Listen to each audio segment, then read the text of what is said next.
name is Chhatrapati Shivaji House.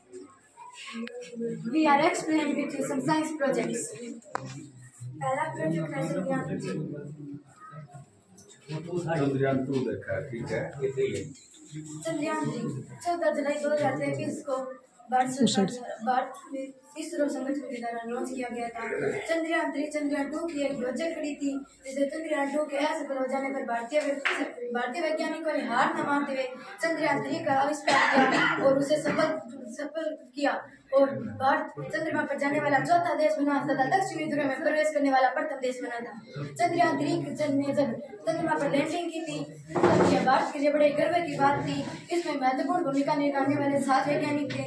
S Somnath, chairman of ISRO, S director of ISRO, P Vimal, project director, Kalpana K deputy project director, जिन्होंने चंद्रयान 3 को handle किया था और उन्हें चंद्रयान 3 को सफल लैंडिंग करवाई थी। एस उन्नति कृष्ण रमन, जो कि इसरो के डिप्टी डायरेक्टर थे, और फिर लास्ट में थे मोहन कुमार जो कि प्रोजेक्ट के डायरेक्टर थे। इन सातों ने मिलकर चंद्रयान 3 को सफल बनाया और भारत को यह बहुत बड़ी उपलब्धि हासिल करवाई कि वह चौथा देश बना जाके चंद्रमा पर, और इसकी वजह से दूसरे देशों ने भी भारत पर बहुत गर्व किया था और दूसरे देश भी बहुत अचंभित रह गए थे कि भारत इतनी बड़ी उपलब्धि हासिल कर सकता है। जो इस मुख्य उद्देश्य यह थे कि चंद्रमा की मिट्टी में खनिजों का खोज करना, चंद्रमा पर सॉफ्ट लैंडिंग करना और दक्षिणी ध्रुव में लैंडिंग करना, जहाँ तक आज तक कोई देश लैंड नहीं कर पाया था। चंद्रयान 3 ने उसी जगह पर लैंड किया था जहाँ पे चंद्रयान 2 का लैंडर लैंड करने वाला था, और चंद्रयान 3 ने चंद्रयान 2 के लैंडर की भी खोज कर ली थी। इसमें मुख्य चंद्रयान 3 के रोवर यानी कि प्रज्ञान रोवर, जो एक 6 पहिया 26 किलो वजनी रोवर था, उसने चंद्रमा पर कई तत्वों की खोज की, जैसे कि कैल्शियम, टाइटेनियम, रेडियम, एल्यूमिनियम, इसी प्रकार कई तत्वों की खोज की और गुप्त रूप से ऑक्सीजन की मिट्टी में खोज की थी। और महत्वपूर्ण जानकारी यह प्राप्त की कि ऑक्सीजन गैस के रूप में उपलब्ध नहीं है, जिससे कि वहाँ पर मानव जीवन संभव नहीं हो सकता। इसलिए चंद्रयान 3 की इतनी बड़ी उपलब्धि को देखते हुए भारत के लोगों ने और भारत सरकार ने भी बहुत गर्व किया था। एस सोमनाथ ने इसमें सबसे बड़ा योगदान दिया था, क्योंकि उन्होंने चंद्रयान 2 के असफल हो जाने के बाद अपने वैज्ञानिकों को हार न मानने की सलाह देते हुए कहा था कि हम एक और चंद्रयान बनाएंगे। भारत माता के लोग भी हार नहीं मानते और हम भी हार नहीं मानेंगे जब तक हम चंद्रमा पर लैंड न कर जाए। भारत इस उपलब्धि को देखते हुए भारत ने आगे गगनयान नामक यान भी चंद्रमा पर भेजने की बात कर रही है। इसरो का पूरा नाम भारतीय अंतरिक्ष अनुसंधान संगठन है। चंद्रयान 3 भी चंद्रयान 2 की जगह से 80 सतीश धवन अंतरिक्ष केंद्र श्री हरिकोटा आंध्र प्रदेश से लॉन्च किया गया था।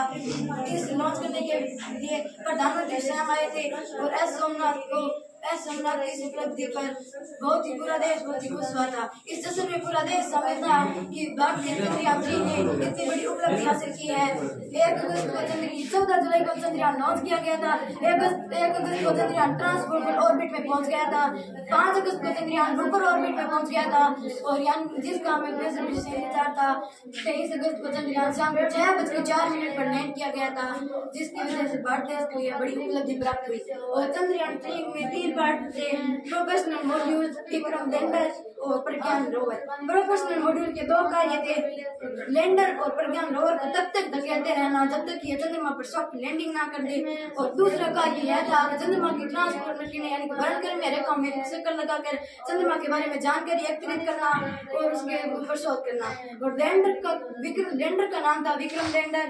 उसका कार्य यह था कि यह प्रज्ञान रोवर में सॉफ्ट लैंडिंग करवा दे। प्रज्ञान रोवर 26 किलो वजन वाला 6 टायरों वाला रोबोट था, जो अपने 500 किलोमीटर के दायरे में कार्य कर सकता है, जिसकी वजह से इसमें ऐसी उपलब्धियां डाली गई थी जो चंद्रयान 2 में उपलब्ध नहीं थी। चंद्रयान 2 की गति को देखते हुए चंद्रयान 2 में जो कमियां थी वो कमियां चंद्रयान 3 में नया करते हुए इसरो ने चंद्रयान 3 को सफल कर दिखाया और भारत को ये उपलब्धि प्राप्त हुई। Thank you. बहुत बहुत धन्यवाद।